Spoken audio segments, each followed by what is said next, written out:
nós fizemos a referência do primeiro domingo do Advento, né? O padre Fabrício esteve conosco, nos convidando à vigilância, né?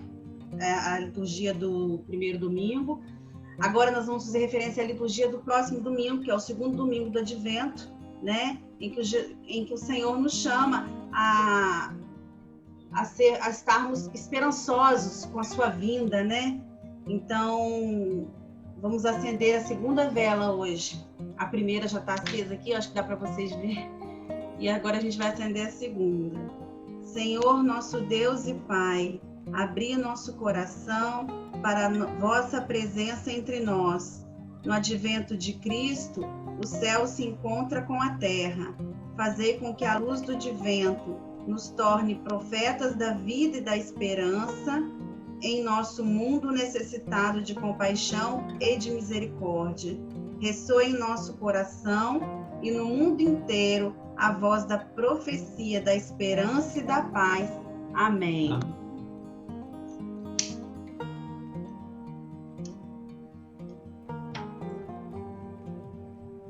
Padre Gleice, é com o senhor. Não sei se isso é bom ou se é ruim, né? Deixa eu primeiramente... Vamos dar boa noite ainda para quem chegou depois. Aí, boa noite. Eu percebi que alguns áudios chegavam cortados para mim. Então, eu não sei se a minha internet, se estiver cortando, vocês, por favor, me avisem. Porque é possível que a internet aqui de casa não esteja... Está cortando?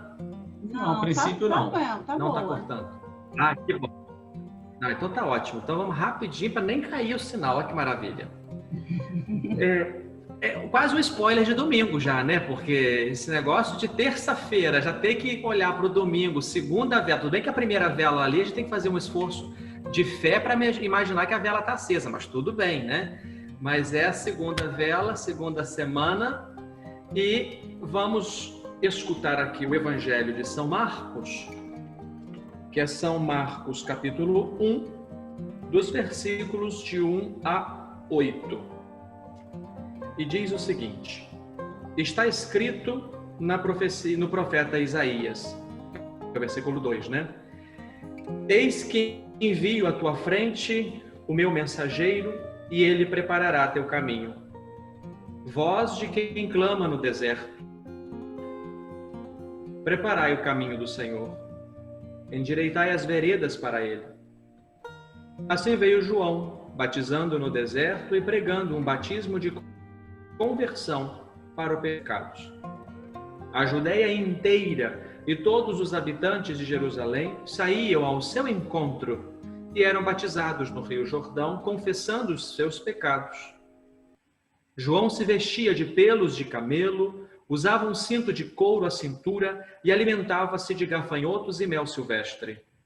Ele proclamava: depois de mim, vem aquele que é mais forte do que eu. Eu nem sou digno de, abaixando-me, desatar a correia de suas sandálias. Eu vos batizei com água, ele vos batizará com o Espírito Santo. Palavra da salvação. Vamos então, só rapidinho, quanto tempo nós temos? Tem 50 minutos, se precisar passar um pouquinho, não tem problema não. É muito, fica tranquilo. Então tá bom. A fome danada essa hora, né? Então a gente não pode demorar muito. Vai ter. Então, gosto muito de usar o Papa Francisco, porque o Papa, além de usar uma linguagem muito simples, ele é muito esquemático. Se nós observarmos os seus discursos, praticamente são 3 pontos, 3 palavras, 3 considerações. Então, penso que isso facilita também esse momento nosso para refletirmos ao longo da semana 3 pontos, né, que aqui gostaria de trazer para vocês como uma partilha. Primeira coisa, o tema é: como São João, sejamos mensageiros da boa nova que está para chegar. Como São João? Então, o próprio título já nos coloca que São João é exemplo para nós. Então, como ele, a exemplo dele, nós também sejamos mensageiros da boa nova que está para chegar, do Cristo. E aqui, para São João, ele estava para chegar. Para nós hoje, ele já chegou e vai voltar. Interessante quando a gente olha para a história e a gente observa que esse que está para chegar, que nós estamos no tempo do Advento, o Messias, em que nós olhamos, nesse primeiro momento, olhamos para a primeira vinda, olhamos para a segunda vinda, depois nós vamos olhar para a primeira e tal. O Papa usa uma coisa interessante, que é a esperança. Nós jamais podemos perder a esperança. E é interessante porque, primeiro, devemos ter uma esperança sempre viva e alegre. O cristão, uma das características do cristão é a alegria. O Papa tem insistido muito nisso, inclusive uma das suas encíclicas já fala sobre isso. O tempo do Advento, embora seja da cor roxa, né, mas não é um roxo penitencial conforme o roxo da Quaresma. Esse tempo do Advento deve ser também para nós um tempo de alegria, ainda que estejamos no meio de uma pandemia. Isso faz parte, por exemplo, do Ângelus de domingo passado. Ainda que estejamos no meio da pandemia, que nós possamos encontrar algo de bom em tudo isso e nós, então, termos também essa esperança viva. Esperança de que vai passar, esperança de, como diz a canção, de que dias melhores virão, esperança de que nós possamos estar sendo melhores, porque esse negócio de ser futurista, às vezes nós esquecemos. Não, quando a pandemia passar, né, que o mundo seja diferente. Se não for diferente agora, vai passar a pandemia, vai continuar a minha porcaria. Né? Então, que nós também, a esperança de que cada dia nós sejamos diferentes. Tem um escritor que eu gosto muito e vale a pena ler como leitura para ocupar o nosso tempo ocioso de vez em quando, né? de Tolstói. E Tolstói, ele diz que todo mundo quer transformar o mundo, mas ninguém quer transformar a si próprio. Então, às vezes nós estamos querendo a transformação do outro, mas e a nossa transformação? Dizia um grande amigo meu, Dom Jaime Luiz Coelho, que foi o primeiro bispo, arcebispo de Maringá, no Paraná. Ele dizia, o mundo só será melhor quando eu, quando você, quando nós formos melhores. Às vezes nós temos essa tentação de querer que tudo melhore de fora para dentro. Só que o verdadeiro sentido de transformação deve ser para fora. Anunciar Jesus Cristo, e esse é um risco que às vezes nós corremos, não é anunciar um Jesus Cristo de mensageiros de uma boa nova, mensageiro de quem veio há 2000 anos, de quem tem uma história bonita, de quem operou milagres, de quem talvez curou algumas pessoas ali. Mas se nós não tivermos o cuidado de anunciar esse Jesus Cristo, que primeiramente eu faço uma experiência pessoal de vida com Ele, penso que será um discurso fora. E aí, corre o risco de dizer assim, não sei se vocês já passaram por essa experiência. Às vezes está numa pregação, está numa missa e diz assim, fulano tinha que estar aqui para ter escutado isso. Ah, isso é para Beltrano. Então, temos uma preocupação de sempre levar para o outro a notícia. Sempre anunciar para o outro a boa nova, o outro a conversão. Mas penso que essa experiência agora pode ser nossa. Fulano tinha que estar aqui, que bom, mas que bom que eu estou aqui e posso escutar isso. Por isso que eu disse, João Batista, ele anunciava o Messias que viria. Agora, nós, a exemplo de João Batista, continua, mas anunciando aquele que veio, anunciando aquele que está e anunciando aquele que virá, que é o mesmo. Ele veio. E veio há 2000 anos. Estamos aqui para fazer memória no nascimento de Jesus, no dia 25 de dezembro. Ele veio e vamos fazer memória disso. E queremos anunciar isso. Ele está no nosso meio hoje. Tanto é assim que se a gente fosse na missa, a gente iria dizer, o Senhor esteja convosco. E a nossa resposta seria, Ele está no meio de nós. Ou nós somos grandes mentirosos, ou isso então é uma grande verdade para nós. Ele está no nosso meio. Ele está na Eucaristia, corpo, sangue, alma e divindade que continua nos alimentando. Nós não colocamos no futuro, Ele estará no meio de nós. A Eucaristia, pão e vinho consagrados serão o corpo e sangue do Senhor. Nós não usamos no passado, ele esteve entre nós, pão e vinho consagrados, foram o corpo e sangue do Senhor. Colocamos no presente, é o corpo e sangue do Senhor. São o corpo, são, ali em duas espécies eucarísticas, Jesus presente. Isso é uma verdade para nós.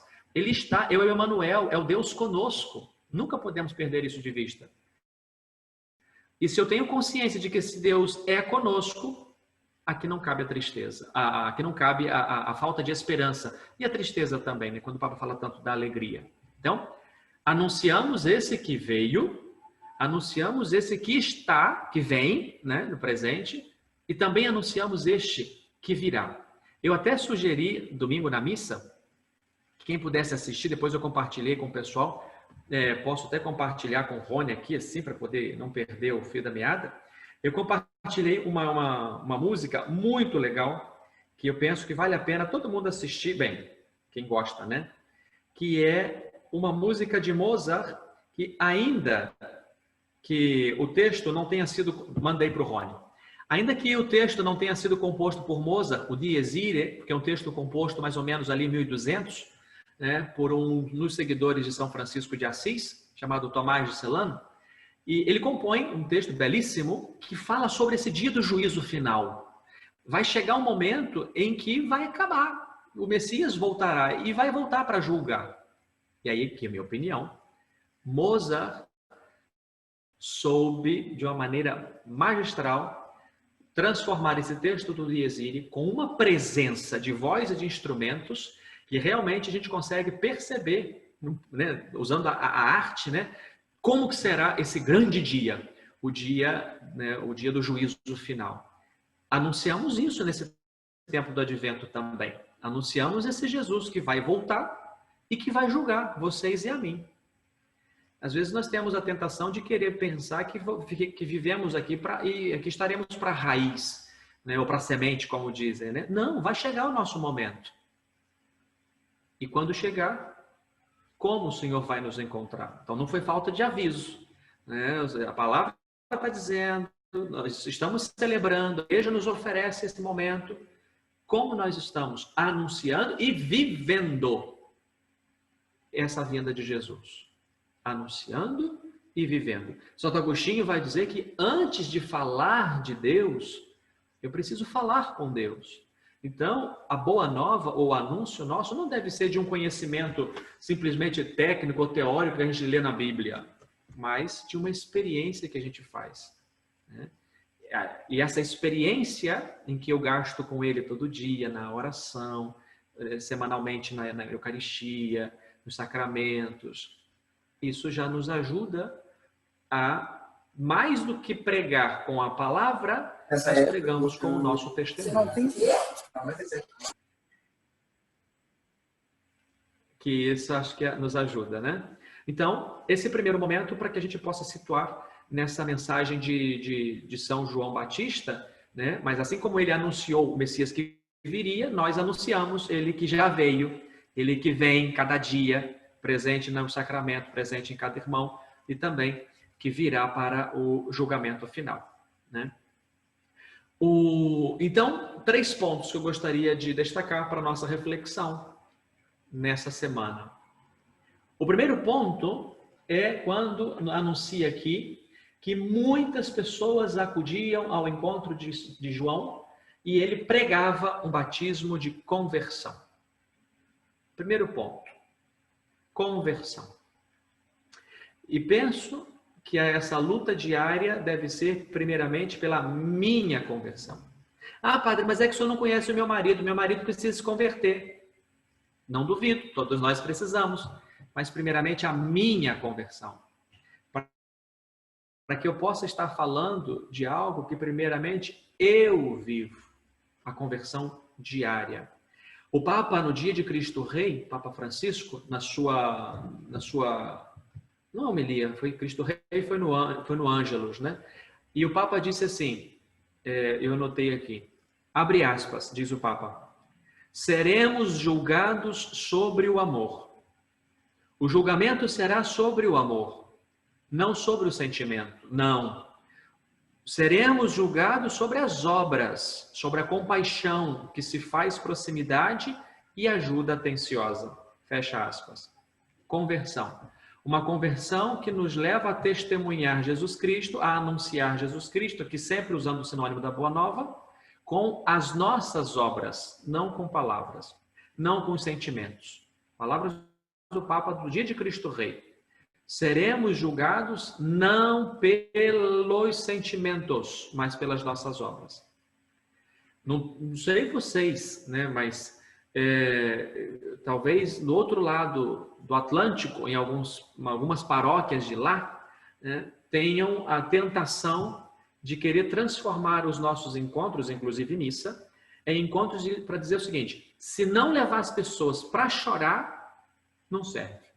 Se não chorar, não teve intimidade com Jesus. Jesus não falou com ela, porque ela não chorou. Então, é um risco que a gente corre de querer transformar os nossos encontros em momentos sentimentais, ou sentimentalistas, como quiserem dizer.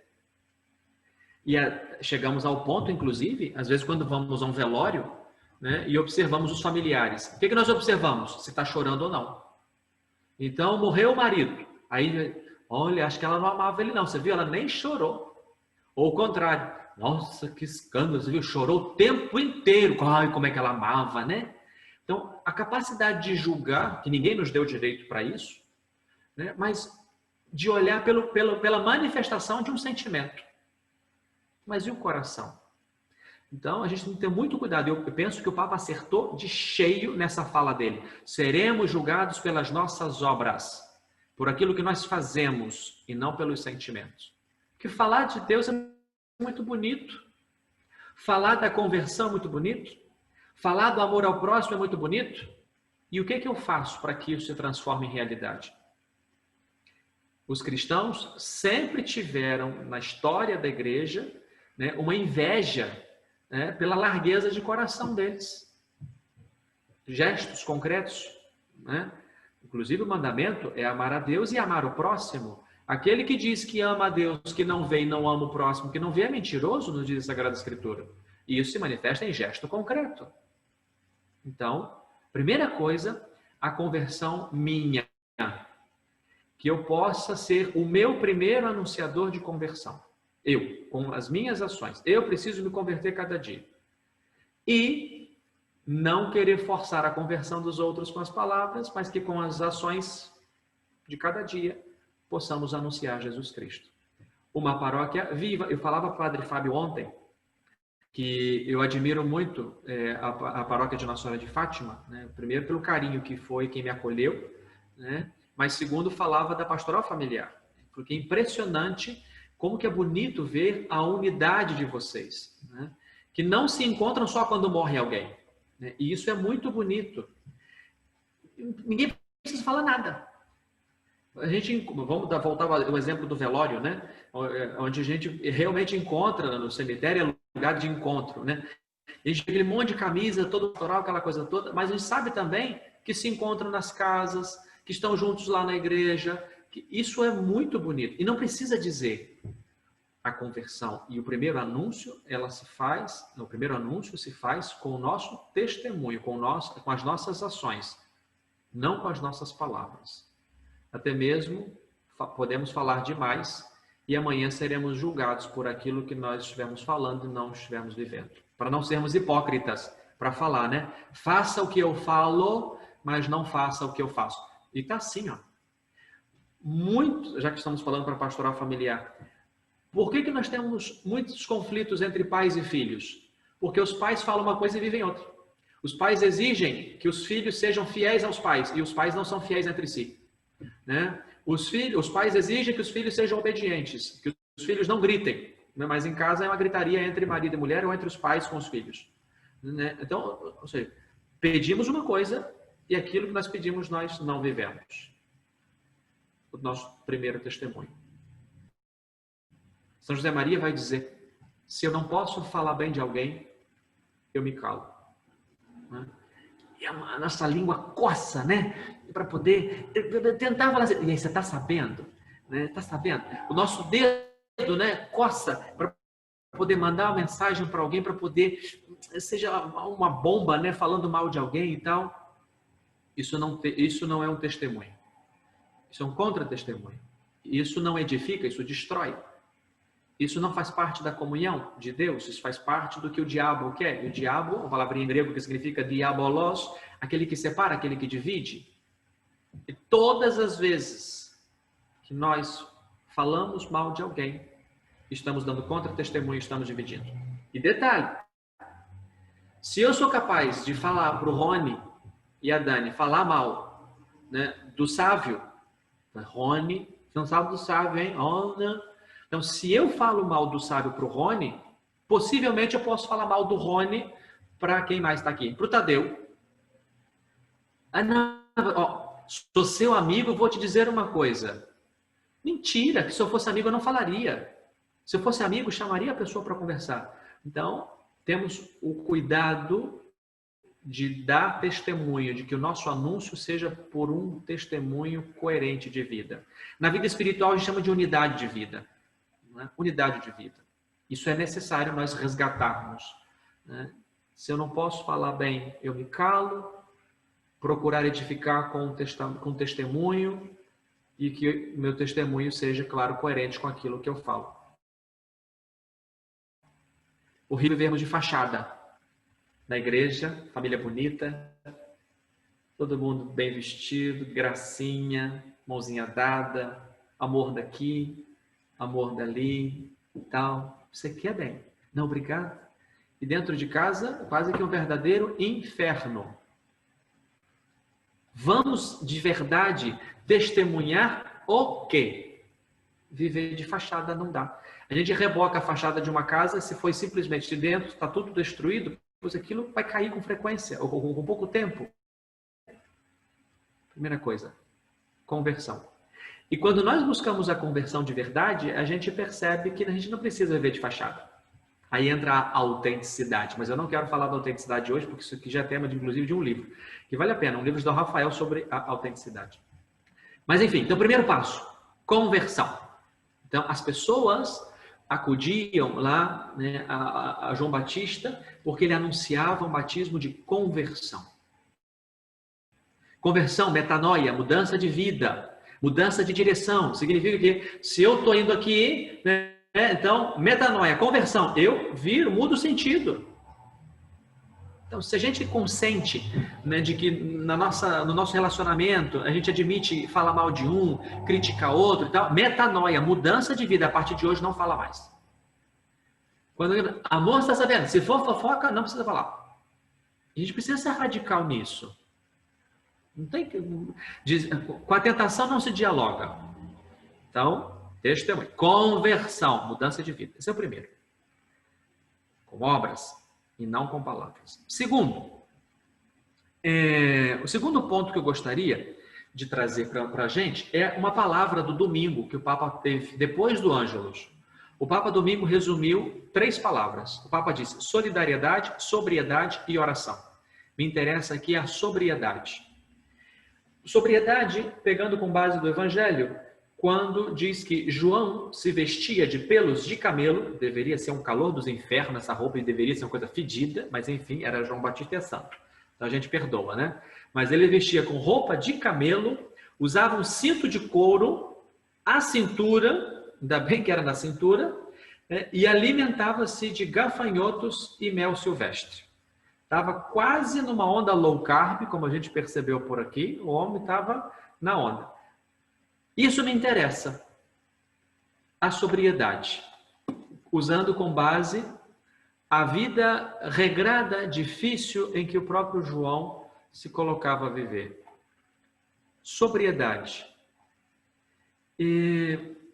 Sobriedade no que vestia, sobriedade no que comia. E aí eu gostaria de trazer também essa sobriedade naquilo que vestimos e sobriedade naquilo que nós comemos. Tem muita gente que tem muito menos do que nós. Né? E qual é a nossa preocupação com essas pessoas que têm menos do que nós para comer ou não têm nada para comer? Se somos cristãos, todas as vidas nos importam, todas. Das 100 ovelhas, Jesus nos mostra que interessa as 100. Não 98 ou 95. Interessa as 100. E a sobriedade na comida, ainda mais nesse tempo de pandemia que a gente está vivendo, tanta gente que perdeu emprego, tanta gente que está vivendo com quase nada, e a gente às vezes pode correr o risco, as crianças ainda mais. Quando eu falo criança, eu falo desde pequenininhos até os adolescentes e jovens, né? Sem falar dos adultos, claro, porque não, imagino que não, né? Mas a capacidade que nós temos de reclamar, ou reclamar de tudo que temos. Temos uma mesa farta e reclamamos porque eu não gosto disso. Não gosto daquilo. Temos possibilidade de escolher variedades de saladas ou variedades de proteínas e nos colocamos direito a dizer, não quero, não gosto. Sobriedade. E penso que a sobriedade, ela também se manifesta para a gente num testemunho, né? Seja por aquilo que nós vivemos, até para a educação das nossas crianças, por pequenininhas que sejam. Sobriedade de colocar no prato o que vai comer, para não haver desperdício.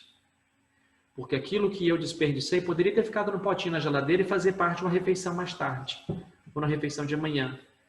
E uma vez que eu coloquei no prato foi para o lixo, já não mais. Eu estou, por exemplo, agora, eu estou aqui no mezanino da casa, então eu estou de frente para a janela, que do lado de baixo da janela tem uma lixeira. E é muito comum escutar barulhos, né, de sacolas. E claro, eu sou o único dessa rua, então eu me sinto no direito de fechar a rua quando eu quero, de colocar na lixeira o que eu quero, né? Porque eu sou o único morador, então eu me sinto nesse direito. Né? E então, pouquíssimas as vezes em que a gente leva comida, quando sobra comida, aquela coisa toda.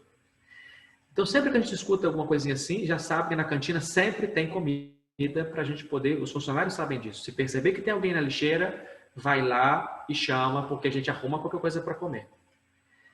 E é muito triste, né, ficar vendo as pessoas, às vezes, abrindo sacolas e pegando aquele resto de comida e comendo, que não sabe se tem uma semana, 5 dias, se está azedo, se não está azedo, não sabe quem comeu.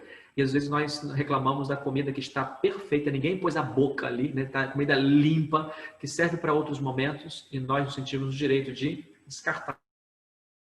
Porque talvez já tenha 2 dias na geladeira. E a gente não come comida com 2 dias na geladeira. Né? Digo, para que isso, penso que essa sobriedade nos ajuda a moderação daquilo que comemos, da quantidade que comemos, de que isso seja para nós uma maneira de participar da vida daqueles que não têm o que comer, ou que têm muito menos do que nós. E ensinar as crianças isso. Uma vez eu estava... tem 3 anos, a paróquia fez uma viagem com a Pastoral do Turismo e fizemos São João del Rei e Tiradentes. E aí o pessoal resolveu fazer um passeio de trem e eu não podia porque eu tinha que resolver umas coisas e saí sozinho para almoçar. Aí cheguei no restaurante sozinho para almoçar, encontro uma família, marido, mulher e 2 filhos. A menorzinha deveria ter uns 5 para 6 anos, pelo tamanhozinho dela. O outro deveria ter seus 12 anos. Aí eu achei engraçado que sentou aquela família. Bem, se eu estou falando isso aí que serve para vocês, sinto muito, tá? Mas aí a família chegou, sentou à mesa, o garçom trouxe os cardápios. Aí a mãe, que sentou de frente para a filha, virou e falou assim, e o que é que você quer comer? Aí ela perguntou, o que é que tem? Aí a mãe pegou, leu pacientemente o cardápio para ela. Como eu estava na mesa do lado, né? Eu falei, claro que esse assunto me interessa. E aí, claro, estava com um ouvido, né, na minha mesa e um ouvido na mesa do lado. Isso me interessa, porque vai render. Já rendeu assuntos para vários encontros, inclusive agora para vocês. Aí a dita cuja da criança de mais ou menos seus 5, 6 anos resolveu pedir espaguete. E aí uma macarronada com... Ai, Jesus. Pediu com um negócio lá, um molho que eu não me lembro o que era. Aí, lá vem o garçom. Aí todo mundo resolveu fazer o pedido. Aí lá vem um garçom com um prato desse tamanho, com a macarronada para a menina. Aí ela olhou assim, não quero.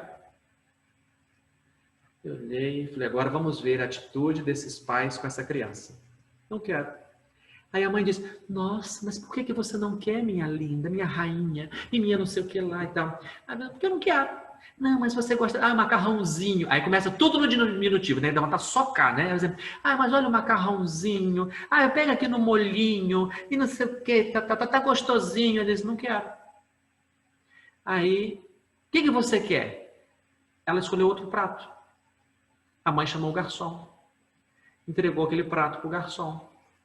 E o garçom foi atender o pedido daquela criança caprichosa, mal educada, no meu ponto de vista, que queria outra coisa. Aí ela pediu um espaguete com outro molho. Que ela escolheu. E eu fico pensando, só para trazer o tema da sobriedade. Sobriedade aqui zero. Ou seja, a capacidade que os pais têm de educar os filhos, inclusive de também escolher o que é que nós vamos comer, né? E se aquela criança fez uma escolha, porque possivelmente essa criança está adaptada a escolher coisas e está possivelmente adaptada, ou acostumada, melhor dizendo, a trocar os seus gostos e caprichos. E pelo visto, cede-se com uma naturalidade e vai jogando fora comidas, roupas e tal, simplesmente por fato, eu não quero. Penso que isso de cristão não tem nada. Porque existe uma máxima para nós cristãos que é o sacrifício. Eu digo para o pessoal aqui de casa, o pessoal da paróquia sabe que o cristão, quando come uma coisa e gosta, ele come e agradece. E quando ele come uma coisa que não gosta, ele come e oferece. Eu falo, o outro tem que comer. Mas diferente é quando faz mal. Então, quando faz mal, fala, não come. Não gosta de chuchu, come e oferece. Ninguém precisa saber? Come e oferece. Mas chuchu, come e oferece como sacrifício. Tem um monte de gente sofrendo no hospital que precisa do nosso sacrifício. Mas pode parecer uma coisinha pequena. Mas se nós não estivermos acostumados a oferecer coisas pequenas como sacrifício, a cultura do descarte, é isso mesmo. Nós não vamos oferecer sacrifícios maiores. E aí nós entramos numa vibe de só oferecer o que eu quero. E aí, geralmente, o que a gente oferece para nós não é sacrifício. Então, somos convidados a viver essa sobriedade. Não tem por que a gente sair para comer pizza e comer 18 pizzas. Isso faz parte da sobriedade. São José Maria dizia que nós sempre deveremos levantar a mesa com um espacinho de um pouco mais. E ele dizia, por quê? Porque significa que se eu não comi tudo que eu queria, porque eu consigo ainda dizer para mim, para as minhas vontades, para os meus caprichos, quem manda aqui sou eu. E não são os meus caprichos que me mandam em mim. Mas aí, enquanto a gente não comer aquele pudim inteiro, a gente não satisfaz. Enquanto não comer ali aquela lasanha inteira, não satisfaz. Enquanto não tomar 25 latinhas de cerveja, não satisfaz. É sobriedade também nisso. Sobriedade no comer, sobriedade no vestir, e eu até diria sobriedade no falar. Então, a sobriedade, isso o Papa trouxe no domingo. Agora, o Papa disse, procuremos tirar o bem, inclusive da difícil situação que a pandemia nos impõe. Maior sobriedade, atenção discreta e respeitosa aos vizinhos que podem estar em necessidade. Alguns momentos de oração em família com simplicidade. Então, esta sobriedade. A sobriedade nas vestimentas, nas roupas. Isso aqui é um assunto que geralmente para as meninas, que fazem voto de pobreza e usa uns shortinhos geralmente assim, pequenininhos. E que eu falo que às vezes esse voto de pobreza não dá para comprar um pouquinho de tecido maior para um shortinho maior. A sobriedade no vestir. Às vezes eu fico observando, eu falo assim, meu Deus, pessoas que vêm para a igreja, que você olha assim, eu sei que Deus é justo, mas essa saia é tão justa que eu não sei como é que ela entrou ali. Deus é justo, mas aquela calça, Jesus, é muito nisso. E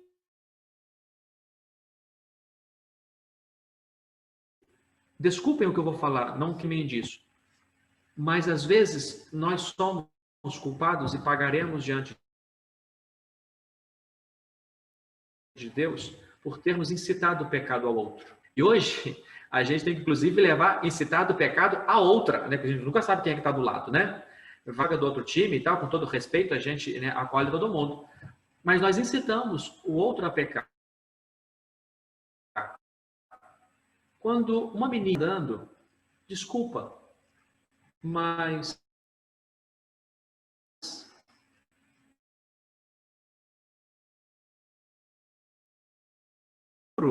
sem a maldade, né? Olha porque eu tenho olhos, graças a Deus, então.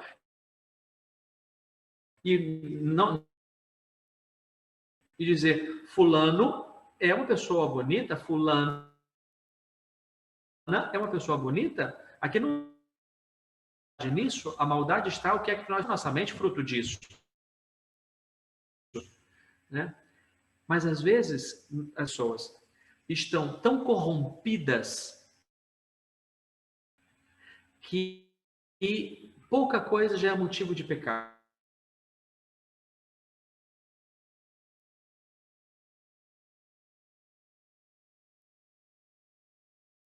E lá, então, estou pensando, por exemplo, se eu está no bar, né, lá na esquina, e que com um short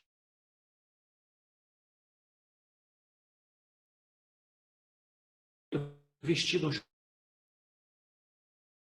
shortinho curtinho, para poder incitá-lo. Mas como que nós somos responsáveis por isso? Às vezes, nós levamos o outro a pecar. E nós somos culpados, porque não tem necessidade de usar uma roupinha tão curta. Isso passa aos homens lá. Né? Tem muitos dos homens que vão para academia, aquela coisa toda, para ficar bombadão e tal, para poder sair por aí se exibindo. A gente não sabe qual é o ponto de luta da outra pessoa. A gente não sabe quais são os pontos de luta daquela mulher. A gente não sabe quais são os pontos de luta daquele homem. E quando nós nos colocamos, né, com essa falta de sobriedade, nós estamos facilitando com que aquele irmão, com que aquela irmã venha a pecar por pensamentos e tal. Nós vestimos. Penso que isso pode nos ajudar muito, como filhos de Deus que somos. Né? Não estou falando que tem que usar a saia lá no tornozelo, não, pelo amor de Deus, gente. Daqui a pouco eu falei, vai da irmã. Não. Mas é porque não tem necessidade de nós faltarmos o pudor. Acho que o pudor é uma palavrinha que está tão em desuso ultimamente, mas o pudor, é tão bonito o pudor. Né? Dentro de um matrimônio, de um para uma, né? Marido com esposa com marido, e isso começa também com os filhos, né? A educar os filhos para isso. A sobriedade na comida, a sobriedade na vestimenta. Mensageiros, pois, que também possamos anunciar a boa nova, também com como comemos e como vestimos. Me lembrei aqui de uma vez, nós fizemos uma confraternização de fim de ano, e aí apareceu uma menina casada, mãe de alguns filhos, que eu não vou dizer quanto, para poder não tensionar ali as curiosidades de alguns, né? Então, mãe já de alguns filhos, e ela foi pro almoço com um micro short, toda malhadona na academia e tal. Aí uma senhora de uns 70 e poucos anos chega para mim, e claro, com o intuito de fofoca, diz assim, olhou para um lado, olhou para o outro, diz, padre, aí eu, o senhor já viu a roupa que fulana veio? O que o senhor acha disso? Aí eu olhei, claro, eu falei para poder criticar essa língua fofoqueira dessa velha, né? Aí eu olhei e falei assim, o que é bonito é para se mostrar, que bom. Aí a velha ficou super escandalizada comigo, que isso, padre, o senhor não pode permitir uma coisa dessa? Eu falei assim, liberdade dos filhos de Deus, né? Mas serve para a gente pensar. Ou seja, às vezes nós não temos, e claro, eu fui lá e falei para essa pessoa depois, chamei, dizendo, olha só, penso que não é o ideal de uma roupa, uma mulher casada e tal, não sei o que, usar um short desse tamanho. Isso é uma opinião minha, mas aí você é livre e tal. Ela, só acha que está curta, padre? Eu disse, eu acho que sim. Você acha que está curta? Ela disse, normal. Eu disse, o que é normal? Nunca mais eu vi essa menina, quer dizer, menina, já tem os seus 40 anos quase.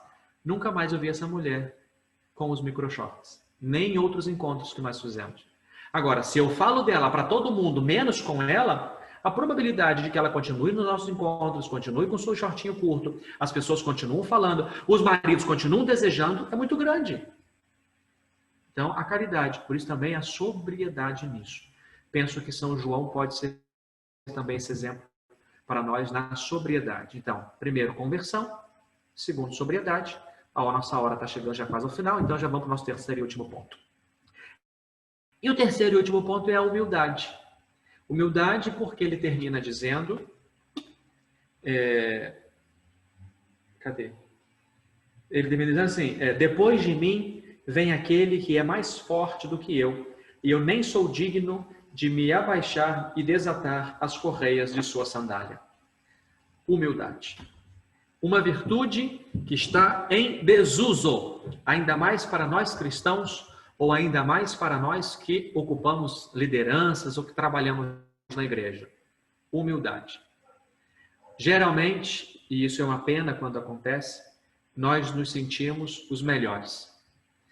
A virtude nos ensina exatamente o contrário, né? Eu estou a serviço, eu faço o que eu posso, né? E possivelmente encontraremos muitos melhores do que eu para poder fazer. E eu tenho consciência disso, eu me lembro que mas eu ser padre, de todos aqueles que nós apostávamos lá, fulano tinha muito mais condições, capacidade disso, daquilo, aquilo outro, e então eu sei das minhas limitações e as minhas limitações e dificuldades, né? Tenho consciência disso. E eu não sou o melhor. Temos a tentação de achar que somos os melhores. Os melhores coordenadores, os melhores, aqueles que falam melhor, aqueles que tocam melhor, aqueles que acolhem melhor, aqueles que fazem a comida melhor, né? E a humildade. E aqui, eu mostro para vocês, só que quando a gente mostra de frente fica sempre o contrário, né? Um livro fantástico. Eu gosto muito de Bento XVI, do discurso dele. Quando Bento XVI foi eleito Papa, o discurso de Bento XVI foi, começa o discurso, alegra-me em saber que o Senhor conta com instrumentos insuficientes para trabalhar na sua vida. Nós estamos falando de Ratzinger. Ratzinger se considerar instrumento insuficiente, faça-me o favor. Mas se Ratzinger, um homem que tem, agora com as obras completas, mais ou menos 25.000 páginas escritas, né, não pode ser instrumento suficiente?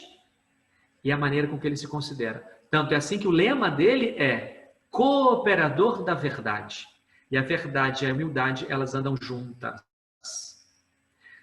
Aqui, esse livro, Andrea Monda escreve falando de Bento XVI, Bendita Humildade, onde ele fala de que ele não conheceu um homem mais humilde que Ratzinger.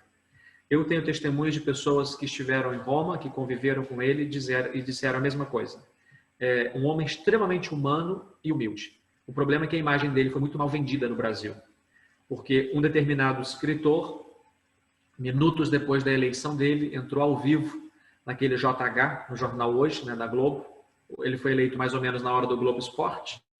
E, então, minutos depois entrava uma pessoa para ser entrevistada e essa pessoa que é famosa internacionalmente falando, essa pessoa disse: a igreja com Bento XVI está congelada.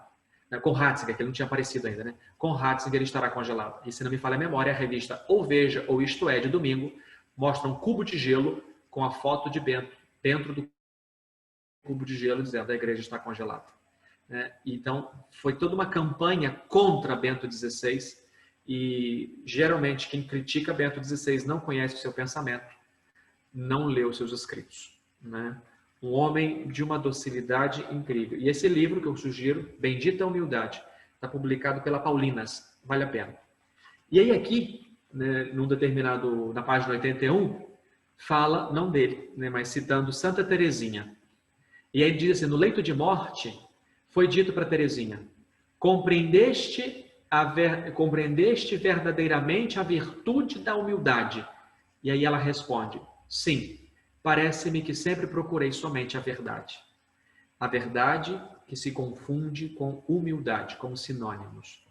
Então, esse terceiro ponto que eu queria trazer para vocês, para a nossa reflexão, é a humildade de João Batista, a humildade nossa também. E a humildade não é falsa modéstia, a humildade que sempre caminha com a verdade.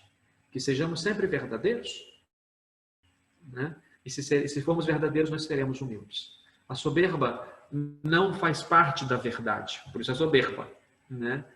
E falando sobre a humildade, o Papa Paulo VI, que é santo, né? São Paulo VI diz assim: a humildade é essencialmente a verdade.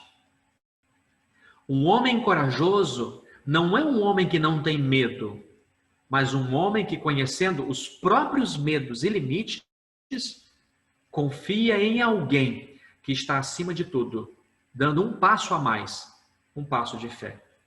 O humilde sempre pede ajuda.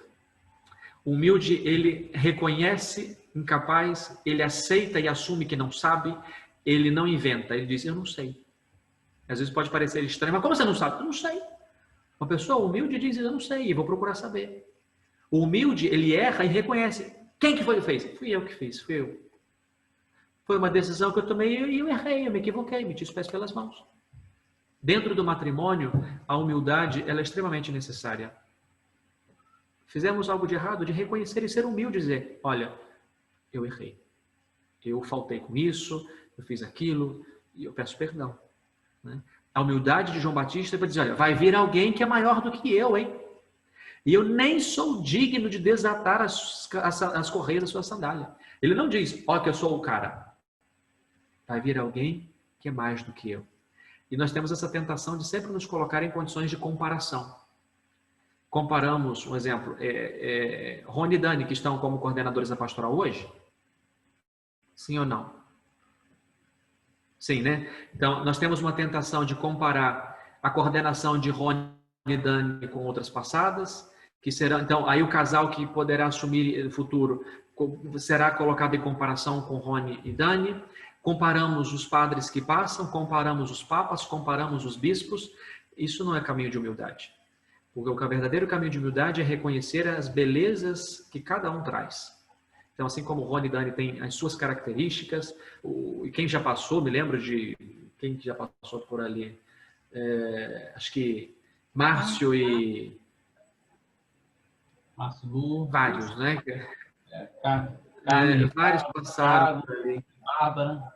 Muitos. Então, e cada um sendo pastores, porque, claro, estamos falando de uma pastoral, de um pastoreio, cada um com seu jeito, cada um com seu estilo, cada um com sua maneira de ser, mas com o objetivo, pastorear. Hoje é o Padre Fábio, pois era Padre Josimar, que foi Padre Alexandre, que passou com o Senhor Jesus, cada um com seu estilo, e todos para pastorear o povo de Deus. Então, penso que quando buscamos a humildade, nós nunca buscamos as comparações, mas buscamos reconhecer, né, os valores de cada um.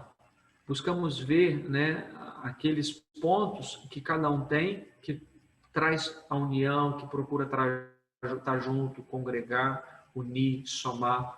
O soberbo não aceita que erra. O soberbo não erra, né?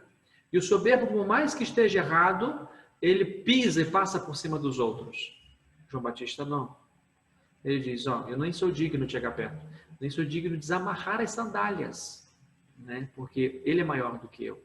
É tão bonito isso. Vou dar um exemplo de um santo que nós temos aqui, Padre Zé Luiz, um exemplo de humildade, né? Quem não aprender com o Padre Zé Luiz merece um tiro e ir direto para o inferno. Se precisar, eu empurro. O problema é se eu for empurrado, né? Mas é um problema que a gente corre de não aceitar, porque parece que a humildade é como se fosse um defeito. Não. Humildade é virtude que está muito escassa hoje em dia. Então, a humildade, né? Aqueles que se colocam sempre a serviço da verdade. Assim como trouxe Bento XVI como essa figura de humildade, porque pelo seu discurso, né? Alegra-me em saber que o Senhor conta com instrumentos insuficientes, ou seja, fico feliz de Deus contar comigo. Instrumento insuficiente para trabalhar na sua vida. Né? Somos meio que vasos rachados, né? Ou inúteis naquilo para poder fazer as coisas de Deus, mesmo assim o Senhor conta conosco. Então, meus queridos, eu penso que essas três palavras podem nos ajudar aí, falo também para mim primeiramente, né? É a reflexão essa semana. A conversão diária, minha primeiramente, que se faz pelo testemunho e não com palavras. Segundo, a sobriedade no vestir, no falar, no comer. E a humildade. Humildade que sempre caminha o sinônimo da verdade. Sejamos autênticos e verdadeiros sempre. E que São João Batista interceda por nós. Amém. Amém. Amém. Muito bom, padre. A gente agradece aí e, né, vamos refletir bastante aí sobre essa partilha de hoje. Eu, pelo menos, né, vou refletir muito, porque é um aprendizado muito importante, né? Alguém quer partilhar um pouquinho? A gente tem uns minutinhos. O padre está com fome, não vão demorar muito hoje não, mas... Alguém quer fazer alguma pergunta? Mas todo mundo tímido, gente. Meu Deus.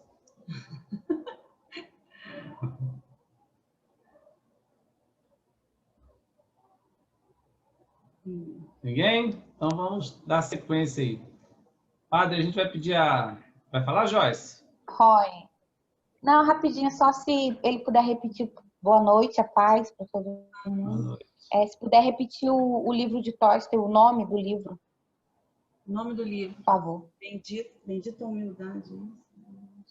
Não, do primeiro livro. De Tolstói, se eu não me engano, acho que é o autor. Cortou o áudio da Joyce, não escutei o que ela falou. O primeiro livro, padre, que o senhor mencionou, se eu não me engano, o autor é Tolstói.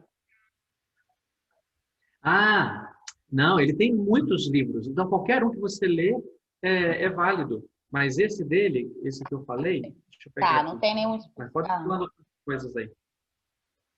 3 métodos de reforma. Essa frase está em 3 métodos de reforma. Todo mundo pensa em mudar o mundo, mas ninguém pensa em mudar a si mesmo. É o autor de Ana Karenina, então, ou seja, qualquer coisa de Tolstói. Tolstói faz parte de um dos escritores convertidos do século XX. Tolstói, Tolkien, Chesterton, Evelyn, Ronald Knowles. Então, tem uma galera muito bacana. O próprio Lewis, uma galera bacana que são escritores, que se converteram e literatura, ou seja, né? Literatura, não pode se chamar literatura de cultura inútil, pelo amor de Deus, mas não é um livro religioso. E são verdadeiras joias. Então, Tolstói, o Tolkien, aí conheço tantos outros, que vale a pena ler. Obrigada. Obrigada, Rony. Nada. Mais alguém? Ou vamos passar para a Michele tocar uma musiquinha para nós? Padre, a gente vai... Normalmente abre um pouquinho, ver se alguém quer fazer alguma pergunta, né?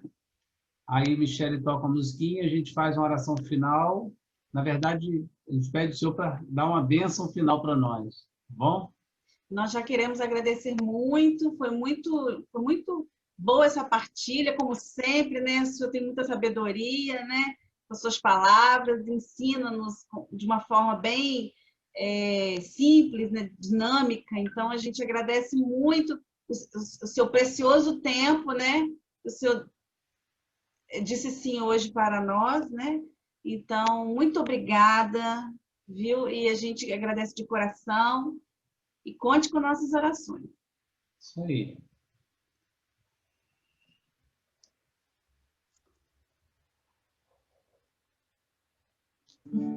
Sou eu? É isso aí. Desde o ventre da minha mãe já me conhecia. Antes que eu nascesse, Jesus me escolheu. Hoje a minha vida é para o seu louvor. Sigo anunciando seu eterno amor.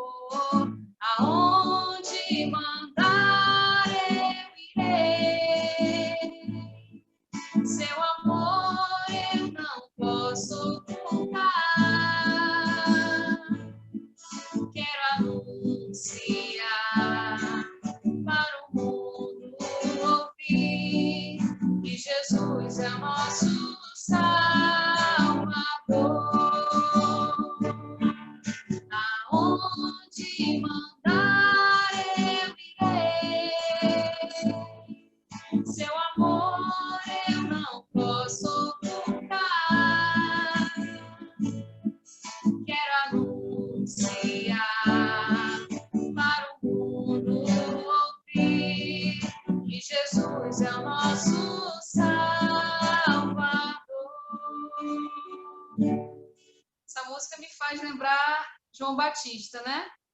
Que fez esse anúncio, né? E que a gente também, né? Faça como ele esse anúncio de que Jesus é o nosso Salvador. Um beijo, boa noite para vocês. Amém. Obrigada, Michele. Obrigado, Michele. Obrigado, Eduardo. Eduardo está aí também. Obrigado, Eduardo. Um pedacinho do braço dele aqui. Agora eu vi. Obrigada pela disponibilidade de nos ajudar aí hoje, tá? É isso aí, Padre. Mais uma vez aí, gratidão. Muito obrigado. Que o Senhor agora é uma bênção aí para nós. Agradeço, né, a bênção agora e agradeço a oportunidade de estar acostumado já fazer esses momentos com os meus irmãos espíritas. Isso é muito bom, muito bom. Então, obrigado pela oportunidade e que rezemos sempre, né, uns pelos outros, dizia Monsenhor Jesus. Sempre Monsenhor Jesus terminava suas conversas dizendo: rezemos uns pelos outros que muito nos vale. Então, todas as vezes em que eu ia conversar com ele. Então, isso é muito importante, estarmos sempre juntos, né, como irmãos que somos na fé. E que esse momento de pandemia que estamos vivendo, o fato de nós estarmos distantes fisicamente seja desculpa para nós estarmos ausentes na vida dos outros. Então, obrigado mesmo, parabéns pela iniciativa, pela presença de tantas pessoas, rostinhos conhecidos, alguns que eu estou conhecendo agora. Então, dar a bênção para vocês e que seja essa bênção de ânimo e coragem para não desanimar em meio às adversidades da vida, assim como João Batista não desanimou de anunciar a verdade, mesmo custando a sua própria vida, quando teve ali a sua cabeça cortada. Ele não teve medo e continuou anunciando a verdade. Então, uma bênção de ânimo em homenagem ao Padre Fábio para vocês. O Senhor esteja convosco, Ele está no meio de nós. Abençoe-vos Deus Todo-Poderoso, Pai, Filho e Espírito Santo. Amém. Amém. Que o Senhor abençoe e guarde cada um de vocês agora e sempre. Amém. Conte sempre com a gente também. Padre Gleison, não é sobre o tema, mas eu vou dizer para o senhor que teve horas que eu fiquei agoniada, doida para entrar, porque estava travando uns pedacinhos. Mas, assim, muito bom a palavra do senhor. Tá? Não sei se o senhor está escutando aí. Obrigado, Rez. Sim. Muito obrigado. Bom. Rezemos. Isso aí. Vocês têm o costume de fazer aquele print com a tela inteira, com tudo pondo a carinha? Eu fiz. Ou não? Fez. Sim. Já fez? A gente nem fez cara de simpático. Ah, não. Vou fazer outra. Não. Tem que fazer outra. Todo sorrindo. Padre, já foi feito umas 3 vezes, padre. Não, vou ter que fazer agora. Vamos fazer um, dois, três aí, então, vamos abrir as câmeras, né, gente? Parece um tirando meleca, o outro fazendo... Não dá nada. Olha isso, apareceu. Ó, então vamos lá. Ó. Vou fazer 2 vezes, porque tem 2 telas, tá? Vamos lá. 1, 2, 3. Até o Thiaguinho aparecendo aqui, ó. Mais um, hein? Boa noite, padre. 1, 2, 3, hein? Aí, peraí, só um minuto. Eu fiz 2 vezes, eu vou perder, deixa eu copiar. Esqueci desse detalhe. O que o Thiaguinho Gomes está fazendo aqui, olha? Agora de novo, hein? Aê! Daqui a pouco eu te envio, padre. Pronto. Obrigado, gente. Deus abençoe. Eu que agradeço. Fica com Deus aí, uma boa noite. Boa noite a todos. Michele, Eduardo, mais umazinha para a gente ir encerrando aqui. Boa noite. Boa noite, meus irmãos. A paz. Como é bom a gente se encontrar aqui neste lugar, onde 2 ou mais estão unidos, o Senhor está também. De repente brota lá no fundo algo que o mundo não tem. Alegria de poder dizer que maravilha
demais.